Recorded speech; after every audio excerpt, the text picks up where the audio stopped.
Welcome to the Smithsonian Institution.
At the Smithsonian, we have several resources for our interns and fellows. The first resource is our Academic Appointment Handbook, located on the Smithsonian OFI website. This handbook has everything you'll need to know for your academic appointment. We also have advisors for fellows and mentors for interns, as well as unit coordinators at your SI location. The Smithsonian Office of Fellowships and Internships is always available at your disposal. If you're a non-U.S. citizen, the International Center is always available to answer questions. Here are a few of our online resources. This is the OFI website. Here you can find the Academic Handbook, Housing Guide, FAQs, and more. Next, there is the SI website, which holds general information about the Smithsonian, including maps and museum hours. Finally, we have the PRISM website that can be accessed by any Smithsonian computers. This website includes SI-wide announcements and security and health information. Good morning. I'm Karen Perry. I'm the Personnel Security Supervisor for the ID Office at the Smithsonian Institution. We have several different types of credentials. We have an official SI credential, which is the blue credential that is issued to federal staff, federal and trust staff. We also have the purple credential, which is issued to our affiliate staff, which are interns, volunteers, researchers, associates, and then we have the red badge, which is issued to contractor employees. All of those badges must be worn at all times when in SI facilities in staff-only areas. When you're issued your credential, you're asked to sign the General Security Awareness Statement, which explains the responsibilities of wearing the SI credential, as well as the intern's responsibility for familiarizing themselves with all of the security policies and procedures. One of the things that we like to emphasize is the importance of not piggybacking when you come in and out of the facilities. Piggybacking is when you allow someone to come in behind you without swiping their badge to get into a controlled area. Don't prop doors open for others to come in. It's very important that doors remain closed and aren't propped open, because then we get outside visitors in. This should not be in our spaces. If you lose your badge or a key, because a badge is essentially a key, especially if it has access on it, because it does allow you access to staff-only areas. If you lose your badge, you should report it to this office, or you can report it to any of the security managers at any of the SI facilities, or you can report it to the security officers at the desk. One of the other things that I've been asked to talk about is what to do in the event of an emergency evacuation or drill. There are instructions at all of the exits regarding what to do for evacuations. However, when you hear the sound, one of the first things that you should do is that you should immediately leave your area, and you should go to the staging area that has been designated. If you don't know your staging area, that information can also be found at the exits. It's usually printed there at the exits. Shelter in place is also part of can be part of an emergency drill. Shelter in place is when an event occurs, when you're in the facility and you need to take shelter inside of the facility. If you notice anything suspicious, you should report those suspicious activities. Those activities can be reported to the security officers at the front desk, and you can report them to our 24-hour call center, which is at 633-8100, or you can report it to any uniformed officer. You can always dial 911 if you feel threatened, or if there's not an emergency personnel, Smithsonian emergency personnel around. All of the information that I've just provided to you can be found at Smithsonian Alerts, smithsonianalerts.si.edu. You can find information about our active shooter program, the evacuation routes for the facility that you're located in, more information about shelter in place, and personal tips for your safety. Thank you. The Smithsonian is the world's largest museum complex, founded in 1846. There are 6,000 staff members, 6,000 volunteers, 1,300 interns, and 800 fellows. This is ran by the secretary, who is the Chief Executive Officer of the Smithsonian. The Smithsonian Institution is a trust instrumentality of the U.S. government, otherwise known as a quasi-federal organization. This means that part of our funding comes from the United States Congress, and part of our funding comes from the private sector, and sources such as endowments, donations, and fundraising. It takes over $1.5 billion annually to run the Smithsonian, a little over half coming from federal funds, making it your national museum. Smithsonian's Office of Facilities, Engineering, and Operations, OFEO, oversees the Smithsonian's 10 million square feet of owned space, including over 700 buildings. The National Mall in Washington, D.C. is home to many of our main museum buildings. The Smithsonian also has over 2 million square feet of leased space, such as some of the office space in this building. Did you know that the Smithsonian has 6 locations with telescopes all around the world? The Smithsonian also has had marine laboratories on both sides of Panama for 100 years. The Smithsonian even has more information than Wikipedia. If you're receiving academic credit for your internship, you should talk to your advisors or supervisors in advance. It is also important that you complete and hand in all your paperwork before you begin in a timely manner. During your academic appointment, it is important to communicate with your advisor or mentor about your hours, schedule, and absences. You should also check with your supervisor to find out what the appropriate dress code is for your particular unit. And lastly, we encourage all of our interns and fellows to carry health insurance. Hanging out here at the Hirshhorn Museum and Sculpture Garden is only one of the many perks you get while being an intern or a fellow in residence at the Smithsonian. Some of the other perks include, but are not limited to, a 20% off discount at all museum stores and cafeterias, 1 free IMAX ticket per week at our IMAX Theaters and Butterfly Pavilion, free parking at the National Air and Space and National Museum of Natural History Museum parking lots after 3 p.m. on the weekdays and any time on the weekends, a Smithsonian library card, and more. All of your perks can be found on your academic appointment handbook. Oh, hi there. Let's talk about stipends. If you're receiving a stipend with your internship or fellowship, there's a few things you should know. First of all, stipends are not considered salary, nor are they considered compensation for work. They're simply awards meant to defray living expenses. For fellows, payments are distributed once a month on the 10th or the 25th of each month. Your first payment will be equal to the first 10% of your stipend plus any travel allowances you may be awarded.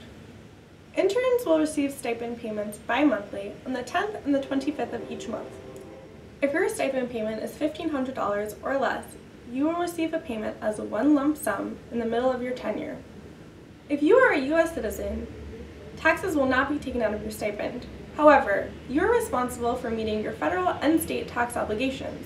In order to help you with this, we will send you a financial summary at the end of each calendar year. The Smithsonian American Art Museum and National Portrait Gallery, there's a lot of history. It was used as a temporary barracks, hospital, and morgue during the Civil War. Walt Whitman tended to Union soldiers while he was here, and President Lincoln held his 1865 inaugural ball on the 3rd floor of the building. The Smithsonian is a public trust operating on behalf of the American people. We are committed to following the highest standards of conduct. The Smithsonian Code of Ethics and the guiding principles found in our directives apply to everyone who is associated with the Smithsonian.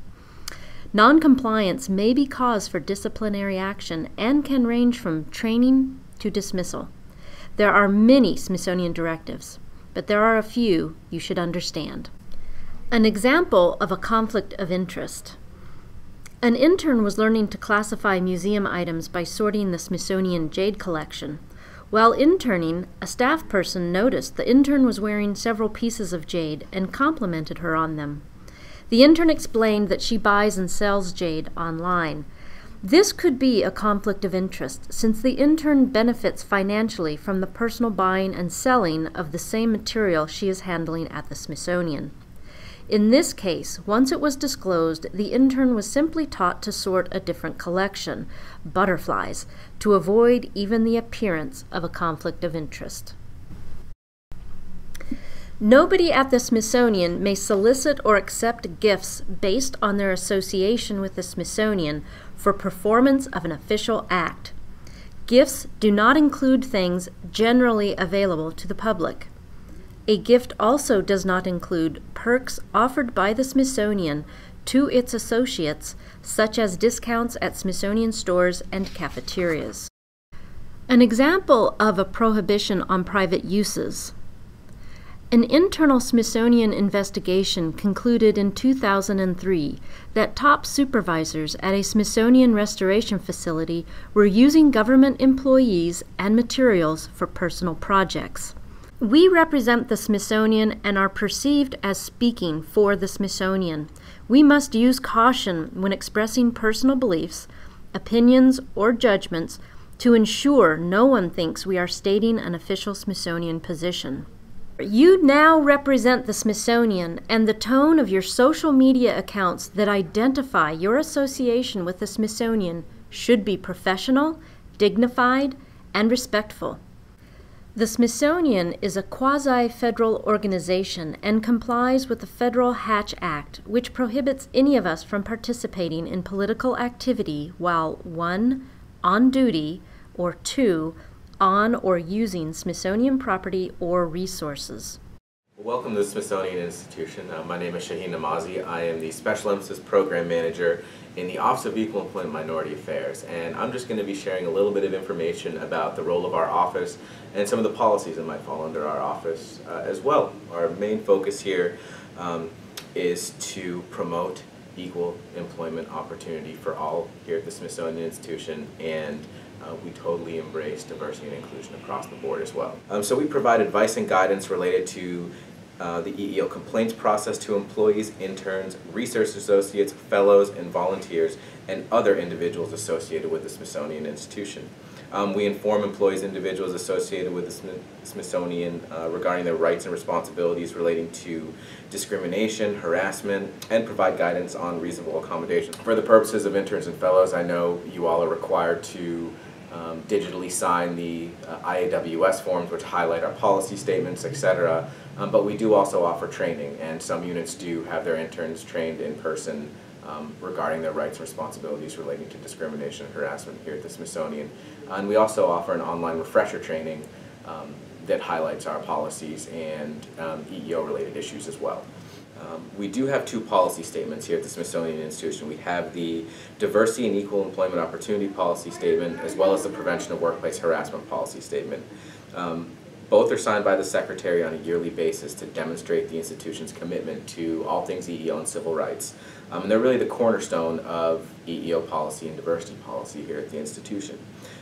Both policy statements outline that Smithsonian policy prohibits discrimination based upon the following protected categories. And those protected categories are race, age, sex or gender, and that includes pregnancy and gender identity, one's religion, disability, national origin, color, reprisal retaliation, genetic information, marital status, parental status, and sexual orientation.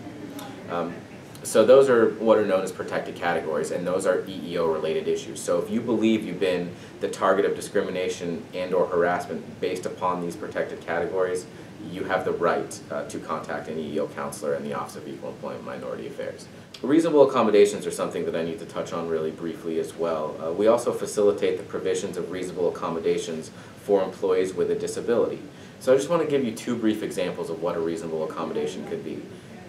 First of all, let's say a new intern, fellow employee comes into the Smithsonian Institution and they have low vision or trouble with their sight.